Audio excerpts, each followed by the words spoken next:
Sir வணக்கம் sir. உங்கள் LIC Shanmugam. இது ஓடமேடு இல்லையாண்ணா? ஓடமேடு அன்னை நகர் சுத்தானந்த நகருக்கு பக்கத்தில், பழையபாளையம் சுத்தானந்த நகர் பக்கத்தில் அன்னை நகரில் 40க்கு 70,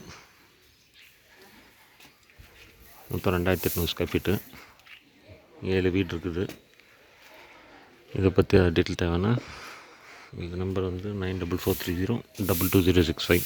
உங்கள் எல்ஐசி சண்முகம், பழையபாளையம் சுல்தான் நகர் பக்கத்தில் அன்னை நகரில் 40க்கு 70, 2800 ஸ்கொயர் ஃபீட்டு. வீடு சேல்ஸுக்கு வந்துருக்குது. இபி சர்வீஸு, போரு, நல்ல தண்ணி சௌகரியமெல்லாம் இருக்குங்க சார். இதை பற்றி டீட்டெயில் தேவைன்னா எங்கள் நம்பர் 9443022065. உங்கள் எல்ஐசி சண்முகம். நம்மளது office T235 Indumathi complex, LIC Erode north பிரான்ச்சுக்கு ஆப்போசிட்டில். எல்ஐசி ஸ்டார் ஹெல்த் சம்மந்தமாக ஏதாவது சர்வீஸ் தேவைனாலும் கால் பண்ணுங்கள். பழையபாளையம் சுத்தானந்தன் பக்கத்தில் அன்னை நகரில் இந்த வீடு சேல்ஸுக்கு வந்துருக்குது. 40க்கு 70, 2800 ஸ்கொயர் ஃபீட்டுங்க சார். தேங்க்யூ.